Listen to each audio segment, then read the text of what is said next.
This is Numbskull News, and today we're going to look at, is George Lucas that great? I know what you're saying. Hell, I'm saying it. Of course he is. Well, let's find out just how great he is. Luke Skywalker was just a farm boy until he received a mysterious message from a princess. Help me, Obi-Wan Kenobi. She's beautiful. Star Wars, starring Mark Hamill. I'm Luke Skywalker. I'm here to rescue you. Aren't you a little short for a stormtrooper? For years, George Lucas has been monumental in pulp culture. Star Wars, Indiana Jones. I mean, it's everywhere. And true, you got two great ideas like that, then you must be great. And when I'm talking about great, I'm talking about, great as in a filmmaker. Now, I got the idea for this video because I watched a documentary on Steven Spielberg on HBO. And it was fantastic. And what I didn't know, that Lucas and Francis Ford Coppola, Brian De Palma, Steven Spielberg, and Martin Scorsese, they're all boys, they're all friends. And since I can't say that George Lucas is not a great filmmaker, I have to try to find a way to measure him. So I'm going to measure him against his friends. That's the only way to fairly do this, because he is great. So let me put him up against his contemporaries. Alright, the first sign of greatness of George Lucas is that he's worth $5.2 billion. Now that's according to Forbes. And the only guy close to him in that group is Spielberg with $3.6 billion.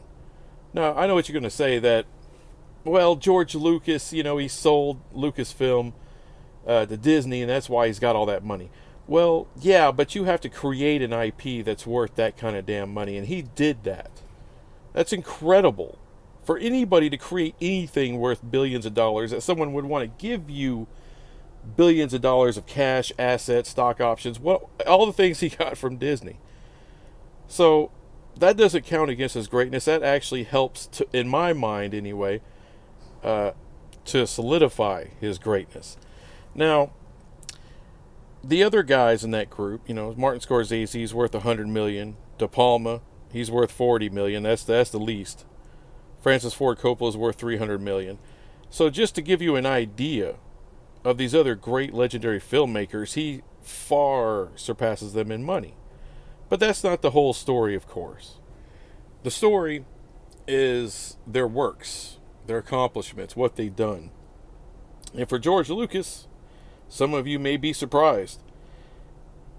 As far as being a filmmaker, a director, THX 1138, that was his first movie, box office bomb, but still not a bad movie. American Graffiti, a much better movie, that was a second. He directed A New Hope. Alright, that's his best work by far. It may surprise you, but yes, A New Hope is his best work. And Episode 1, 2, and 3, the prequels. And that's it, folks. That's it for George Lucas. Now, he's been a writer on other projects, executive producer of other projects, so he deserves credit for that. But as far as being a director, the guy in the chair, the big man, 6 movies. That's it. That is it. Now, there's a lot more to being a filmmaker than just sitting in the director's chair. I know a lot of you would say that. I think George Lucas would say that. I would agree with that. Alright, he's a writer and producer on Return of the Jedi and Empire Strikes Back. But he did hire 2 other filmmakers to direct those movies. So he's not the sole visionary on those other 2 Star Wars flicks. Now, I'm not saying that he's not great and he didn't have a big hand in those movies. He surely did. But it was not just his vision in those movies. Also, you have Raiders of the Lost Ark, Temple of Doom, Last Crusade. If you want to count the Kingdom of the Crystal Skull and the Indiana Jones series.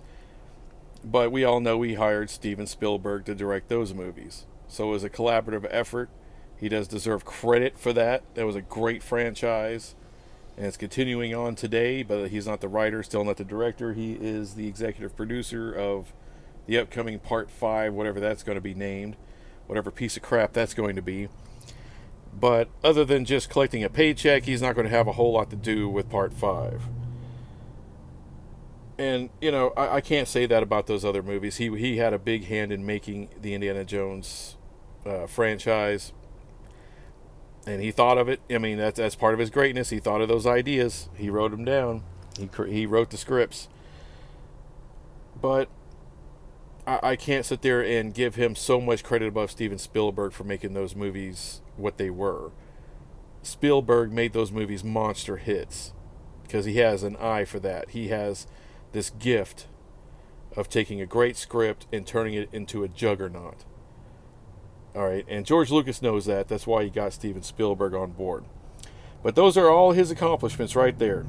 Now, I mean, he's of course wrote other things. He produced other projects. But those are the most noteworthy.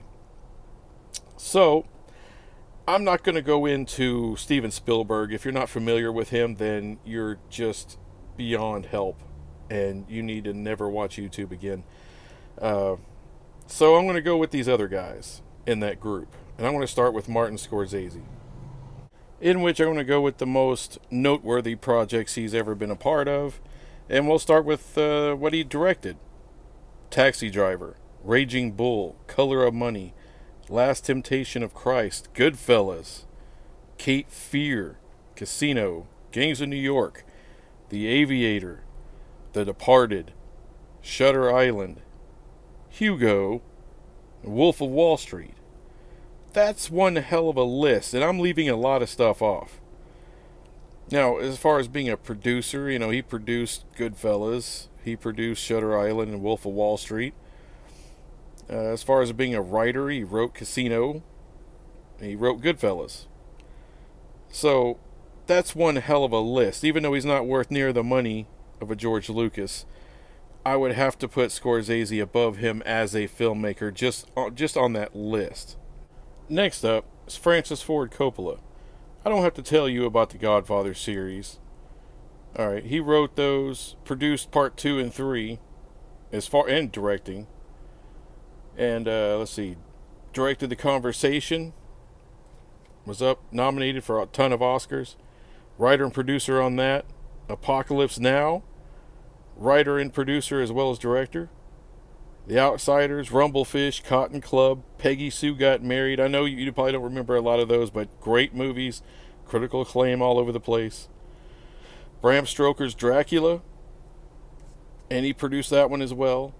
Jack, if you want to get into a comedy, holy hell, he did Jack. And The Rainmaker. Those are Francis Ford Coppola's most notable projects that he at least directed. And was a writer and producer on damn near all of them. Again, that is a savage list. And to me, that propels him above George Lucas as a filmmaker. And by the way, those are just the movies he directed. He's a writer on Patton, producer on American Graffiti, writer on The Great Gatsby, producer on Black Stallion, producer on the Mary Shelley's Frankenstein, producer on The Virgin Suicide. So he's got a laundry list of all kinds of ways to make a film. And last, and certainly not least, is Brian De Palma, the great Brian De Palma. So let me start with his most notable directorial jobs. Carrie, Scarface, The Untouchables, Casualties of War, Raising Cain, Carlito's Way, The First Mission Impossible, Mission to Mars. I understand, not that great, but still. Black Dahlia, Bonfire of the Vanities, Snake Eyes, Body Double, and Sisters. He was the writer on The Untouchables, Casualties of War, Raising Cain, Snake Eyes, Body Double, and Sisters. Again, just another monster list. But not as impressive as the previous two.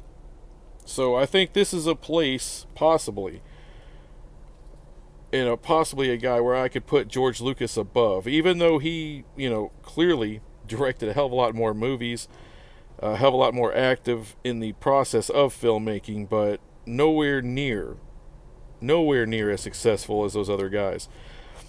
But if you ask a bunch of these big time film critics, throughout the decades, they would probably all put Brian De Palma above George Lucas. But I'm not going to do that. Not as just a big movie fan, sci-fi fan, all that. I got to put George Lucas above him. Even though I do admit Scarface, Untouchables, I mean, just those two movies are incredible to me. But I can't put them above Lucas. So there you go. I got Spielberg 1, I got Scorsese 2, Francis Ford Coppola 3, and at 4, I got George Lucas in that group of 5. So he's great. He deserves a spot in that table with those guys. He just doesn't deserve this big monster place that we all put him at, as far as being maybe, top 2 or top 3 filmmakers of all time. He's nowhere near that. But as far as just being compared to those 5 legends, he deserves to be in there. That's not at the top. He's at the bottom. So that's it. That's all I got. Thank you for watching the video. Like, share, subscribe, or not. It's up to you. I'll come back with another one. Bye. Here's where the fun begins. No legendary adventure of the past could be as exciting as this romance of the future. Here they come. May the Force be with you in Star Wars.